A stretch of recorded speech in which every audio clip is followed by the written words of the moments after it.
On January 17, 1989, a man walked onto the campus of Cleveland Elementary School in Stockton, California, and unleashed a reign of terror that would leave 5 children dead and more than 30 others wounded.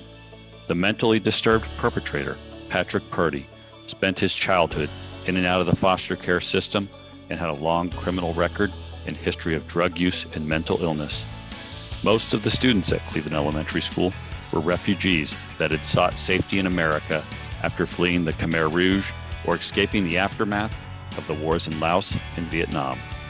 Sam Leam was one such student, and despite being shot 3 times, he survived the attack.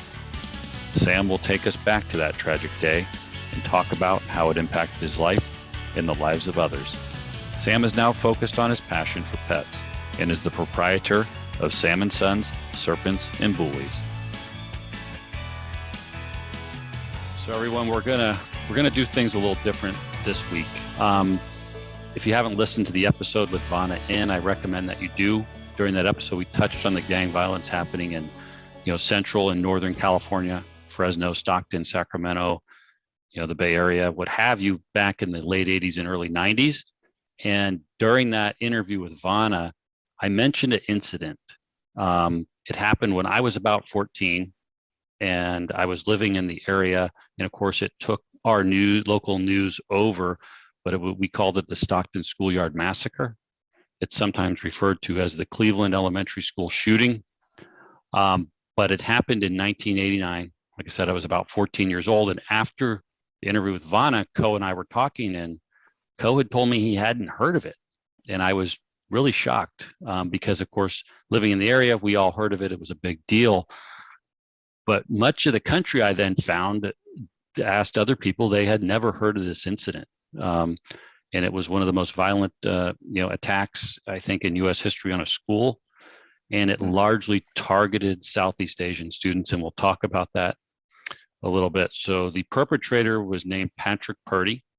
He grew up in Stockton and Sacramento. He had a very traumatic childhood. He spent time being homeless and in foster care.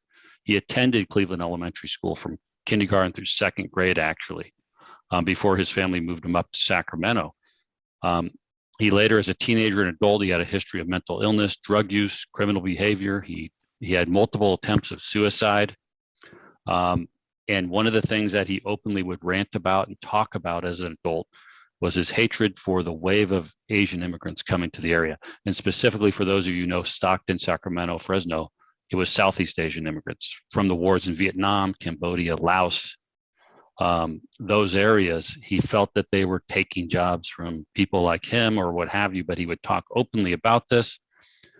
They don't know completely the motive, but one day he snapped. He went to Cleveland Elementary School. He firebombed a car with all talked up front, I think perhaps as a distraction to get the police over there, right. And then, walked on the playground with an AK-47. So this is one of those stories that we felt it's important for people to hear about. It did happen a long time ago, but we wanted to tell it as we're telling a lot of stories of the Southeast Asian diaspora on this podcast. We thought this one was important. So we're bringing on today Sam Lim, who grew up in Stockton and was there that day, was shot 3 times and miraculously survived the shooting, and is here to tell us about it and tell us about his experience. So before we go over to Sam, I'm going to turn it over to Ko. Ko? Hi, welcome everybody to another episode of Southeast Asian Athlete Achievement Through Adversity, C4 podcast. Now, while Sam isn't, technically athlete, there is so much courage and strength in what he had to endure and what he had to go through. And we just wanted to bring him on so he can, share his story. Like John had said, this 1989, I was about 18 years old in the Midwest. It's not like how it is today where you get the news immediately. It was, it's what you see in the news. And we did not hear about this, or maybe I don't remember, right? But I'm sure at 18 years old, I'm in high school, a lot of stuff going on.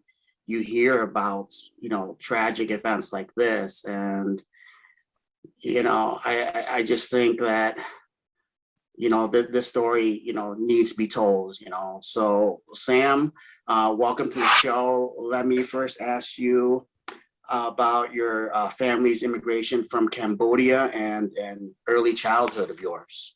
And, were you born here in the U.S.? Were you born in Cambodia? I was actually born in a refugee camp on the border of Thailand and Cambodia. Oh, okay. So I was only a few months old before we came to the United States. Because my mother, she was too far, pregnant for her to be on a plane. So we had to stay in the refugee camp until I was born before we can come here. Gotcha. So obviously, go ahead. But my mom's side, everybody went to Europe, and then my dad's side came to America. Most of them. Mm-hmm. So were you guys originally sponsored right to Stockton, or where did you land? We landed in Tennessee, and from there we moved on a lot to Texas, and then all over California. Okay. And then how old were you when you ended up in Stockton? I believe I was 5 years old when I started in Stockton. Actually, no, I'm sorry. I was in preschool in Stockton. Okay, so maybe 3, 4, something like that. Yeah. What year were you born, Sam? 81. Okay, gotcha. So you mentioned your family. What was the reason for your family, your mom's side, going to Europe and your father's side coming to the States? If you would mind sharing. I think it was more of the sponsorships, like on my mom's side, their sponsors were from Europe. And then my dad's side, the sponsors were in Cambodia. And then my mom had an option, to either go to Europe or come to America. And she followed my dad. So that's where his family, came. Gotcha. Yeah, and the refugee camps, they would connect you with a sponsor, and mainly in Europe, United States, Canada, and you kind of took it or you left it and waited longer. And most people took whatever came first. Exactly.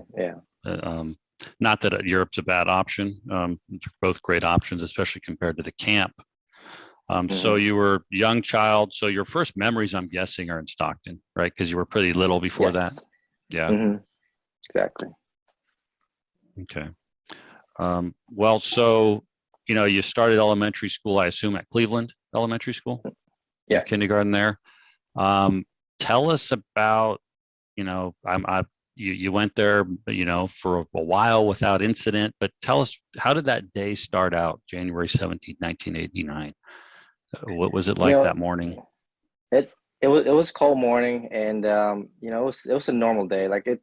Stockton was pretty peaceful for us. I remember even as young kids, we were out walking in the neighborhood and outside the neighborhood, without incident. And so it was a pretty peaceful, time. And it was recess during before the shooting happened, and I was just waiting with my friends at the tetherball court, waiting for our turns to play. And then all of a sudden you hear, just like pop, pop, pop. And what came to my mind was, it's too early for Chinese New Year's. Like why are they shooting fireworks? So I didn't think anything of it. So we were just standing there waiting. All of a sudden, I saw kids running towards me because I was all the way, probably like in the middle. Like the shooting happened in front of me. So like the bullets were coming towards me.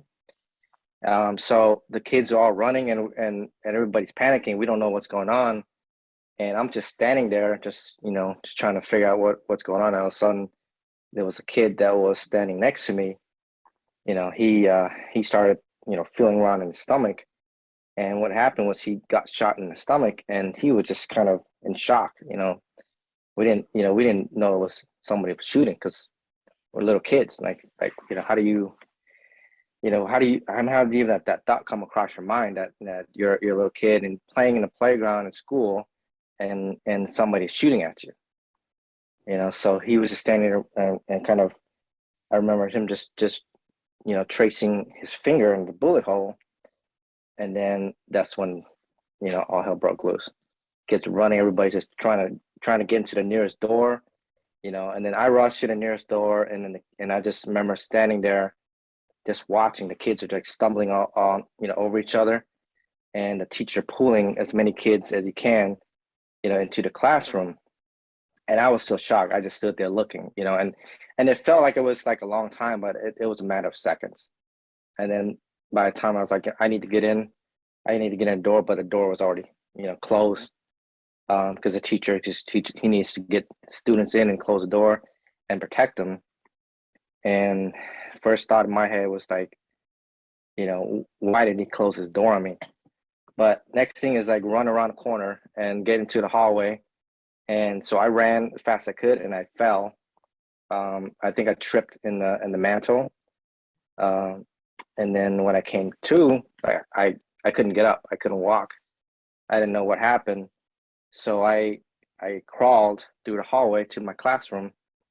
And, I remember seeing the teacher, looking out at the door, and she just had like this shocked, worried face, and she closed the door on me too. So I'm just like, I'm getting doors closed on me. Like there's nobody here to help me. So I continue crawling into my classroom. By the time I got there, I kind of stood up, and one of my classmates, pointed at me and said, you've been shot.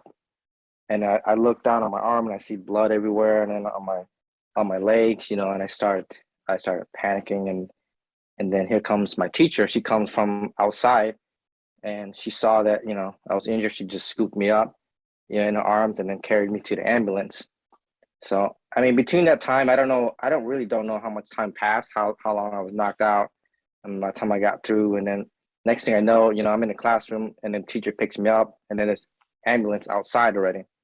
So they're just cutting all my clothes and checking my my injuries and all that. And yeah, I mean that's it's something that lives with me, my entire life. It's affected me in so many ways that I didn't even realize growing up. Because my parents going through what they did, through the killing field and coming here, seeing all the violence that they had to live through, and they didn't really talk about it. Like I remember growing up, I would ask my mom, like, why did this guy shoot at me? Why did he kill these kids? And she just, she didn't want to talk about it. So it was traumatic for her because she's thinking, we're escaping this war zone, from Cambodia, and to come here for a better life, and then now we're kind of back in it again. Yeah, I think that's one of the ironies of this is that the school was over 80% Southeast Asian refugees, from what I read. And they had fled wars in Cambodia, Vietnam, Laos, what have you, particularly the Cambodians that just fled the genocide very recently. And they're safe finally, right? They could get on with their lives. And then this comes out of nowhere. That area is up by, I think, University Pacific, right? Cleveland. That's actually like a safe area. I mean, it's you wouldn't think you had to worry, right? They were safe, and then the irony is you escape the killing fields, and here you are, right back in it almost, right? Wow. Yeah. And I know you were young, but so the first responders came, the police came, right, cordoned everything off, got everybody in the ambulance, but it must have been chaos. And then the other thing is you had. This was still the 80s, right? So it was a lot of recent immigrants. Like my wife's family came in 81. You were early, you were 75, but especially the Cambodians, because the Khmer Rouge didn't get toppled till like 79, came even later, in a lot of cases than the people from Laos, where our families are from. But you have just different languages, probably Lao, Cambodian, Vietnamese, right? Hmong. How did they deal with that? Do you remember the chaos?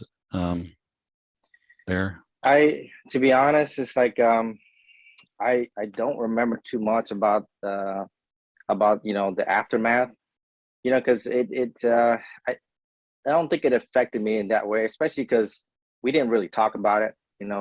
For me, growing up, it's just like something that happened, and we got over it, But I just remember. There was a lot of like Buddhist monks that came to a school and blessed the school, and I just remember like being scared of ghosts out there because I remember the kids that passed away, and and there was just a lot of community like prayers and blessings and things like that to kind of ward off like bad spirits. And so I mean that's what my mom did, and I think most people were doing that too. But in terms of like chaos, I really don't remember too much of it, to be honest. Because we had so much support, from the church too. I remember there was this guy named Rick. He would come and pick us up to take us like church events and just things like that kind of rebuild the bonds in the community. So that was pretty helpful. Yeah. How long were you in the hospital? Do you remember? I don't remember, to be honest. I remember, the recovery at home. It was painful, but the main thing I remember, it wasn't even my pain. It was like the look of my mom's eyes, when she's cleaning my wounds and I'm just screaming, because she has to put like gauze into the bullet hole, and she's just like, she's like freaked out about it. I just remember her being more traumatic for her than it was for me. Yeah. You mentioned like, this event impacted your life in a lot of ways. Can you share, just whatever you're comfortable with? I know this is a traumatic experience, but can you share with us how, some of the ways that this impacted your life? Sure. So some of the things that really stuck to me, I was a kid, so I never really talked through this type of things, like the door being shut in my face when I need help. I need to get into this door and get out of this mess. And twice it was kind of shut in my face, and then crawling through the hallway by myself. So growing up, I always had this in me, like it's up to me to survive. There's nobody there to help me. I can't count on anybody. I just need to just drag on and do what I need to do. So I really didn't let a lot of people in my life, especially when I'm struggling, when I need help. I don't ask for help. I go through it and I get over it. And, and I've kept doing that almost my entire life, adult life. And it really, affects my decision making. I don't let people in to help me, which, obviously everybody needs help, once in a while. And then also like the certain things like would trigger me. Loud noises freaks me out. Or used to freak me out. And it would impair my judgment. Because I had PTSD, and I didn't know about it until I was, it was about maybe 5 years ago when I was diagnosed with PTSD. And so going through that as a child all the way to your adult life, it plays a big role, because going to PTSD, it affects your decision, at certain moments, and I kind of zone out when I'm in a anything that I deem as like conflict. I just kind of zone out, and because my mind is like totally somewhere, I'm like checked out, because everything kind of reminds me back of when I was going through this, when I got shot, and just not letting people in. So I'm just kind of like, I just freeze for that moment, and it happens over and over and over again. And I didn't know until I sought out a therapist because of my back pains. Because I had suffered through back pains like since I was in high school, and the doctor said it could have been because of the injuries I sustained from the shooting, but it's happened so long ago, like they really can't tell for sure. But my back pain became so bad that I was, it stressed me out even more, made me more tense, and just like pushed me to a period of being depressed because I couldn't do much, couldn't lift any heavy things, and it wasn't until I sought out the therapist, or my doctor recommended I see a therapist for that we really dug into a lot of other issues that I had, and it went back to the school shooting.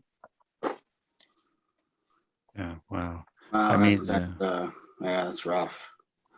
I Yeah, I mean, mean, there was a lot of things to unpack. You know, a lot of things where I needed to learn how to cope when I'm in those tense situations. I mean, it's tense for me. It may not be tense to somebody else. But you know, when you live with PTSD, you know, there could be any little moment that triggers you, and that becomes this uh, intense moment where you kind of just, you know, kind of in shock again. You know, like it just happened.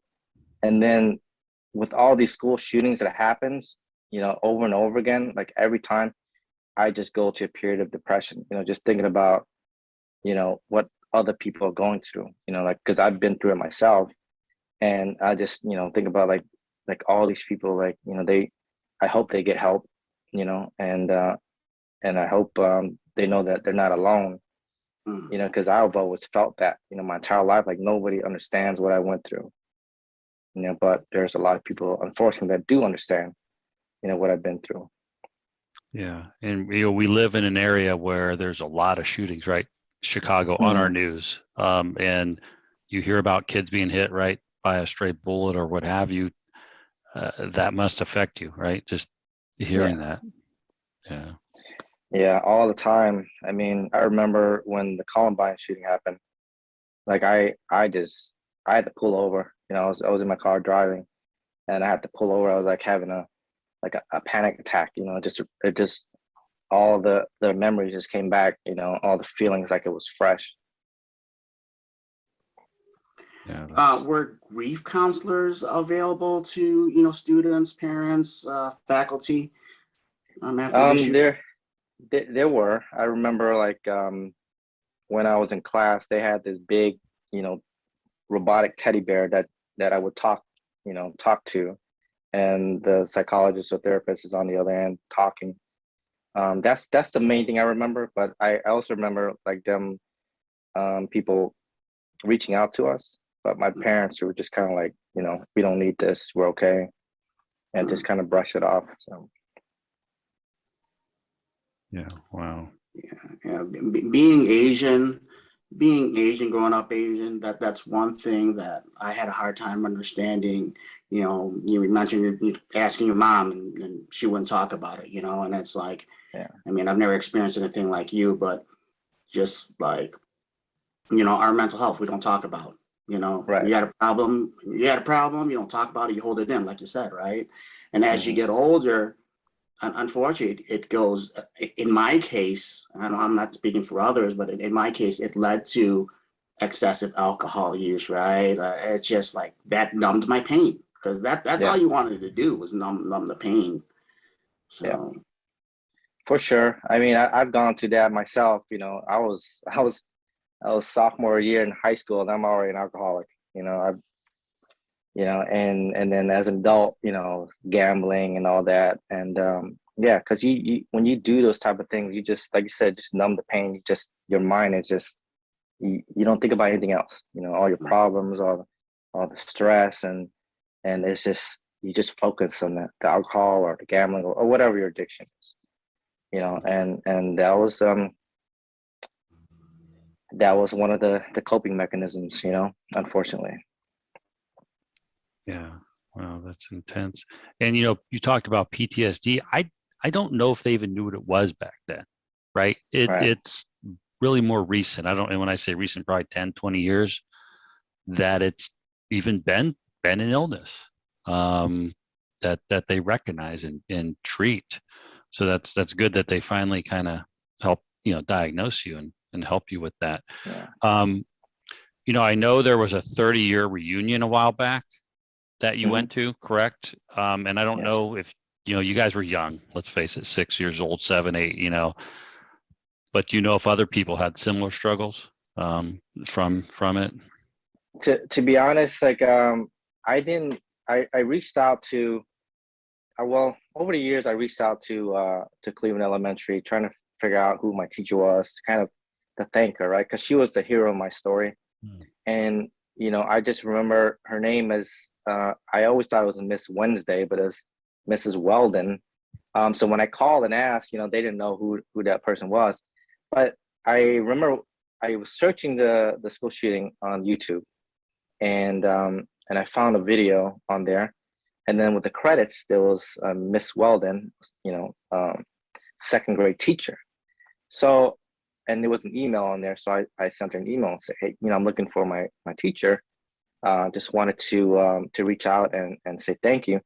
And then she's like, can I call you? And then she called me, and she's like, well, I was your teacher. I was been trying to reach out to you over these past years, and I was never able to. So we had this long conversation, just like reconnected, and it was amazing. Like, like this lady was such a big influence in my life, just by being there and helping me, picking me up at my time of need. She was such a big influence because of that. She was like the one person that helped me when I needed it most. And I didn't even know her, I didn't even have her right name, but she's an amazing person. We still talk, every now and then. She's a big part of the outreach there that she does. But then I tried to find other students, that went through it, and I found some. I went down to Stockton to visit. A lot of the guys, they don't want to talk about it. They don't want to relive it. I guess that, we've all been through enough. So they rather, just move on. But I was hoping to reach out to some people who wanted to talk about it, but wasn't really successful. Yeah, well, it's tough. It's not easy, right? I mean, Right. You're very brave to come on here and talk about it. And it's also one thing to talk about the shooting itself. It's another to talk about how it impacted you all the way up to our age, right? I mean, that's brave. And hopefully by you coming on, hopefully other people listen, they know that it's okay to talk about it and that it could help them, and help them, bury it or what have you. And you brought up a good point. The teachers also and the staff there, right? They went through a traumatic situation as well. Yes. On there. So. Yeah, it's just, it's sad that, and we're taught this, right? I mean, again, going back to our family members, our parents, our grandparents, we're taught to hold it in. So like, whereas you were trying to reach out to classmates, again, they're just, it's kind of what we're taught. And, the reason why this podcast was created was, again, for Southeast Asianers. So maybe we can pass on to our kids that it's okay to talk about stuff. Tell us what's going on. Somebody picking on you at school or, anything, talk to us, right? Not just, I remember, getting picked on and going home, Mom, Dad, these guys are beating me up. And they're just like, what do you want us to do about it? Like, forget about it, so. And not like so, but it just seemed like that to me. Right. It seemed like they didn't care. And if anything, we can change the direction of where like the mental health issue is going to, where we can pass it on and teach our children that it's okay to talk about it. Depression, right, anxiety, alcoholism, drug abuse, trauma, anything. We it's our generation that needs to change that. Yeah. So I'm very thankful. We're very thankful that you're on here sharing your story. I mean, to be perfectly honest, like being able to talk to like my therapist, I see her still once a month, just it helps a lot. I mean, it's really been life-changing to me. Being able to communicate, being able to express like my feeling, even to my wife, it's really changed our entire relationship. We've been married for 17 years now, and it was rough because I couldn't talk. When I'm going through what I'm going through, she doesn't know what I'm going through because I don't talk about it. I don't know how to talk about it.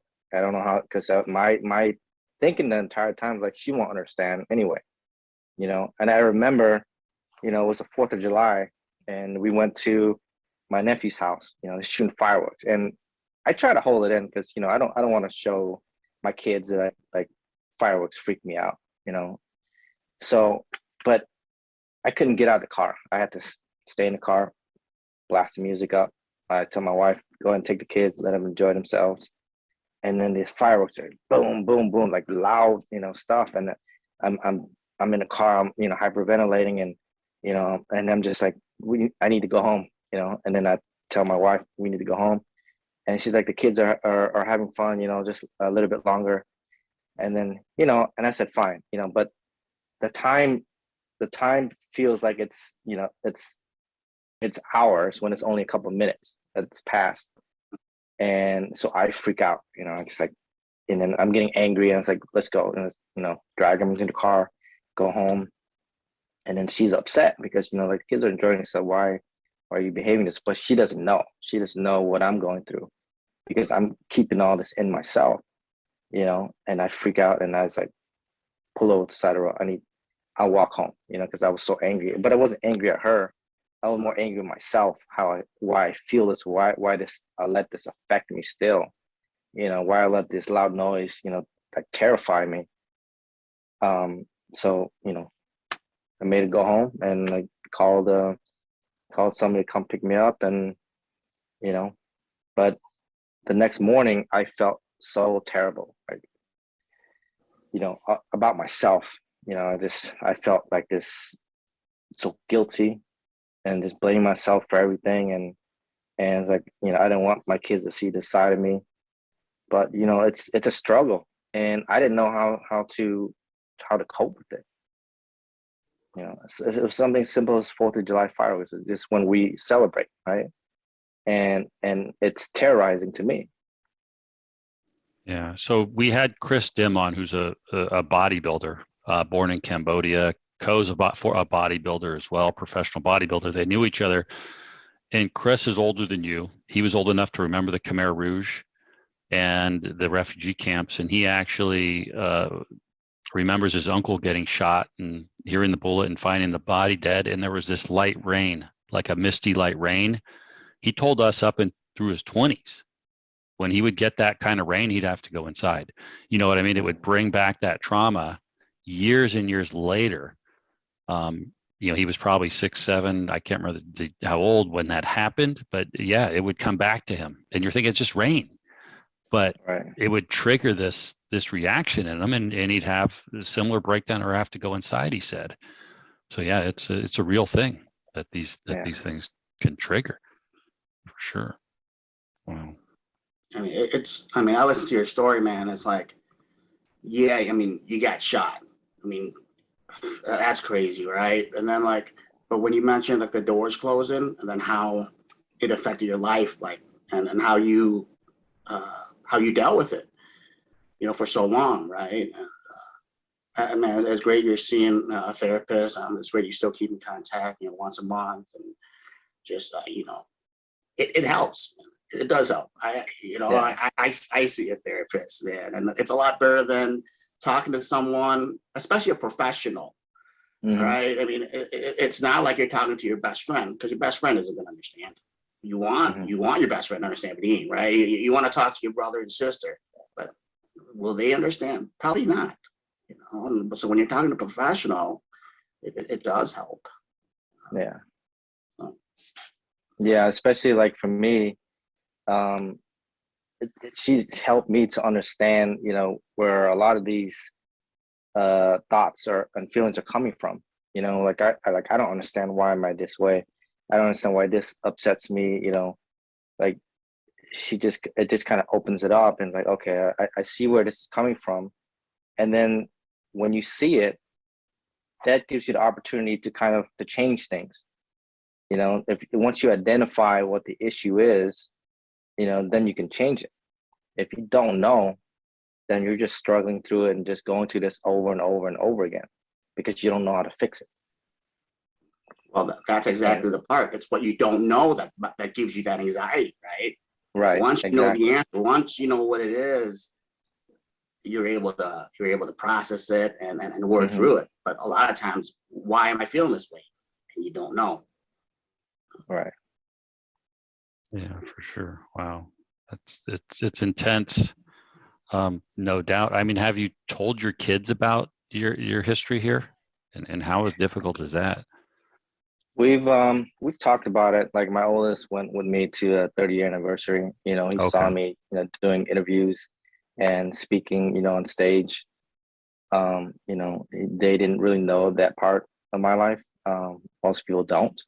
Yeah. So it was kind of shocking to him.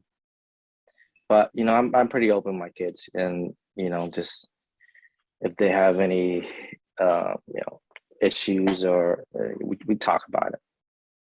Yeah. I just try to be different from how I was raised with my parents, because they're emotionally more closed.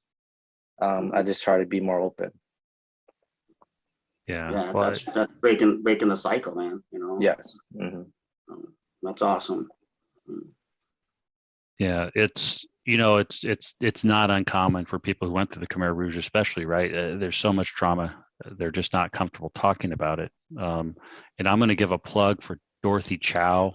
She's created a podcast called Death in Cambodia, Life in America, where her father goes into deep detail about what happened to him over there, vivid detail. So it's not for the faint of heart, but it's one of those things where him opening up has brought a lot of other people out and helped a lot of people heal, from what I understand. So if you get a chance, listen to that. It's really helped a lot of other people who went through the Khmer Rouge open up and reconcile their pasts. And we're hoping that that's the same thing here, Sam. Awesome. Yeah. So we don't want to talk all about the negative in your past. So Co, do you have any more questions about the shooting? If not, we'll shift gears. Uh, no, I think it's just this is probably one of our it's our probably most intense interviews, right? I mean, it's just it's the unimaginable happening, and the bright spot in it is that you're learning about yourself, and you worked it through, and then again, like, you're open to your kids. We got to see the positive in that. But no, let's switch gears. Let's switch gears, John. What do you got? Yeah. Well, so you live here in the Chicago area where we live. I'm glad to see I'm not the only one to go from sunny California to this snowy. It's April and Yeah. we got snow last night, Chicago. Yeah. Sam's also did the same thing as I did. And so, Sam, the other thing we'd like to talk about on a positive note is you are the proprietary of, I think it's Sam and Sons, Serpents and Bullies, a Yes. business here in the area. I'm a dog lover. Co, I know you like dogs. Tell us Yeah, about the business and the good work you're doing there. Sure. It started out because I've always loved dogs. I've rescued pits or strays when I was in California. Well, not on purpose. I see stray dogs. I pick them up and I take them home with me, and I feed them until my parents tell me they gotta go. So when I got married and we have a house, and then I always wanted a dog. My wife is, we're too busy. We don't have time. And then we're going to be having kids. And then the kids come, they're too young. We keep waiting. So by the time my kids are a little bit older, I said, this is, it's time. I want to get a dog. So I wanted to, rescue a pit from the shelter. But then, having three young boys and not knowing the history of the dog, I was concerned to, bringing a dog in and they getting, may get hurt. So I reached out to a friend of mine from high school, and they said, "Hey, I'm thinking about rescuing a pit. I'm bringing a dog to the family. Do you know any responsible people that have them?" And then he's the one who brought me on and told me about American Bullies. They're similar to pits, but a little bit more stout. Just more muscular, more prominent, but they're bred for the temperament. They look intimidating, but they're like puppy dogs, like these dogs will go to anybody. Like you come and rob the house, they're just come just lick you to death. They're just like permanent. They're this permanent puppy mode. But anyway, I just kind of, and then I asked him to borrow his dog for a weekend, just to see how it would fit. And I wanted to adopt one of his dogs. So we brought the dog over. he was so chill, you know, he was so loving and gentle with the kids. Other dogs barking, neighbors' dogs barking, it doesn't even faze him. He just ignores them, focuses on the kids and us, and we loved it, you know. And then it's the next dog, you know, we want one, and that's kind of how I got into it. Um, and then just wanting to learn more about the breed, you know, I would attend like dog shows for American Bullies, and I just love the atmosphere. I love the how the dogs just kind of got along with each other, and and then my dog seemed really interested, so I started training him, putting him in the shows, and he started winning. You know, I was like, oh, this is pretty cool. And one thing led to another. You know, we got other dogs, and then we did a lot of shows, and now we have, you know, one of the top, well, the number one dog now with the ABKC and the BRC, and he's a multinational best in show winner. You know, we've shown him around the world, and then we have some of the top studs, you know, in the breed right now. So, and it's a family business. You know, my kids help me raise you know, the puppies. My wife's very involved. Like, I can't do this without my family. So, you know, that's and it's a big part, you know, in our lives every day. Yeah, that's incredible. You know, one thing I noticed when I moved here, and I told my kids, there's no stray dogs in this area. Yeah. California, they're everywhere. I think it's the climate, right? They could survive. They can't make it too long here. But we rescued a dog, and they actually bring a lot of dogs up from the south because there's an excess amount down there and stuff. But yeah, we rescued a mutt, and you know, we love it. Yeah, it's an incredible business that you're in. And you know, when we started looking for dogs, first we contacted some breeders, and one breeder had this long questionnaire and said, "You guys haven't owned a dog. Your kids have never owned a dog. I don't think we're gonna let you get one." And that's why we went. Do you have any screening? It was like a schnauzer. You know, the little thing, because they don't shed. But Yeah. so you do have a screening process for owners? We do have a screening process. But to be perfectly honest, like I try to focus more on the pet homes. You know, I want them to go to good homes. Like even my studs now, like I don't have a lot of dogs where they stay in the kennel, you know, all day. So I prefer to have I call them guardian homes. So my dogs will go there and they live with the family, right? They're in the house, in the living room, normal dogs. Um, I kind of call it when I think about it, I think about like free range chickens, you know, like instead of dogs being caged up like chickens, you know, they're allowed to be dogs and to be a part of the family. So I kind of prefer doing things that way. But yeah, we do have an excessive screening process, but unfortunately, right now, because of COVID, more people want to breed instead of just owning them as pets, you know. And it's kind of disheartening, to be honest with you. But you know, I'm always looking out for good potential pet homes for our dogs. I mean, I think in the near future, everything that we don't keep in the program will be going to strictly pet homes and no breeder homes. Oh, okay. Yeah, actually, when you buy some purebred dogs, they make you sign an agreement that you won't breed them, or you have to pay a royalty, or you know, all these different things, which you probably know better than me. Yeah. But, well, John, you mentioned Chris, right? The Cambodian bodybuilder. I think he breeds Frenchies or French bulldog. Also, I don't know if it's a California thing or. It's a lot of Frenchies in California for sure. Yeah. What's the average size? What's the average pounds on your bullies? So they have different size. Like our standards are usually about 100 pounds. Pockets are about 80 to 90 pounds typically. And then you have micros, which are shorter dogs. They're usually about 55 pounds, around there. Okay, wow. Yeah. But isn't there like they're part aren't they part like English bulldog or French bulldog? So they're I mean, it depends who you ask. So when they first started out, they're definitely a mix of Staffordshire Terriers, some American Bulldog in there. So, you know, but that was like, I think probably like 20 years ago when they started to I guess, build this breed, because it's a designer breed, right? It's over years. I mean, just almost like any other breed. So it's still not. It's still kind of defining the look, you know. So that's why there's so much inconsistency in the American Bully breed. They don't all look the same, you know, because everybody's kind of still putting their touches, you know, into it.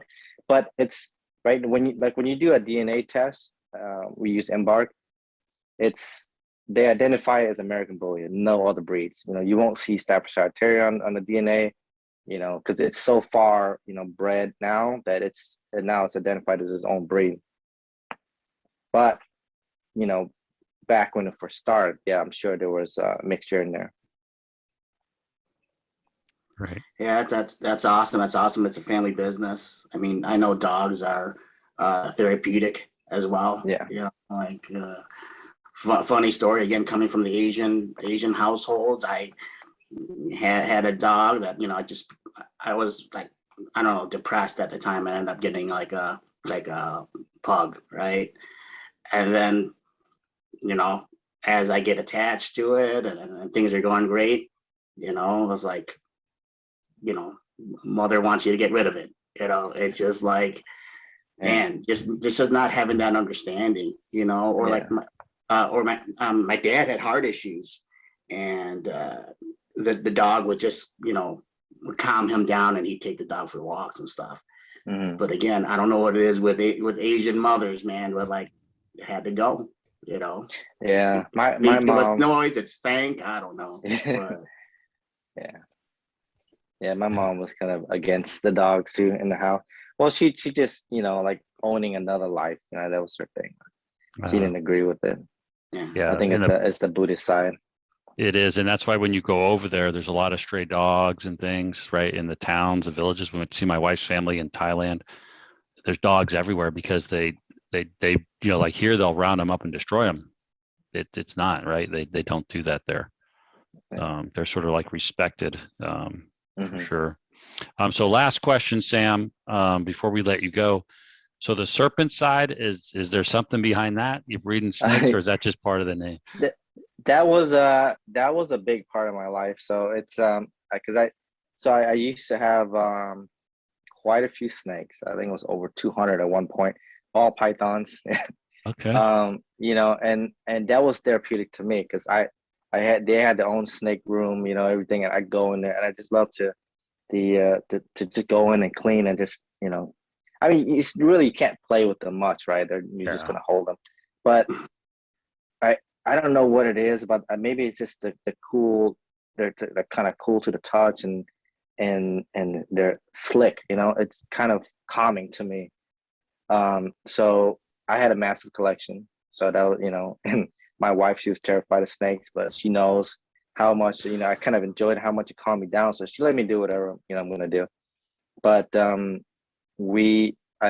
raised them with my kids. They're kind of the first animals that we raised together. So that's how it kind of stuck. And then when I started, you know, having bullies, we still had our snakes too. And it's, you know, it's part of the family, you know, business. So it kind of just, it stayed there, and it's going to stay with me for the rest of my life, even though I don't have any snakes with me right now, you know, at my house, but I have snakes, you know, with my partner who manages all the breeding. So, Okay. but once things settles down a little bit, I do plan on, you know, having a couple of snakes back, not for breeding, but, you know, just to have our own. Yeah, well, that's great. They're good pets. You only have to feed them like once a week, right? Oh yeah. yeah, very low maintenance. Yeah, well, good. Well, Sam, we appreciate you coming on. To all those listening, if you enjoyed this episode, we've got a lot of others out there. Follow us online, either the Lao American Sports Hall of Fame page at Lao American Sports on Instagram and Facebook, or on Facebook, the C4 Podcast page at C4 Podcast. Thanks, everybody. Co? Thank you, Sam. I mean, I don't know if you can tell, but my eyes are watery through the whole, you know, still is watery through the whole episode. It's just unimaginable. You know, I could never understand. You know, you got, you know, the fact that you're still here, you know, and talking about it, it shows your courage. Your strength, man. I'm just thankful you were able to come on and talk to us today. Thanks for having me on. I appreciate that. All right, thanks. All right, everybody. Yeah, another episode of C4 Podcast. Like us, follow us, share us, and we'll see you guys soon. Thank you. The C4 Podcast is brought to you by the Lao American Sports Hall of Fame. Visit us on the web at laoamericansports.com, celebrating the first, inspiring the next.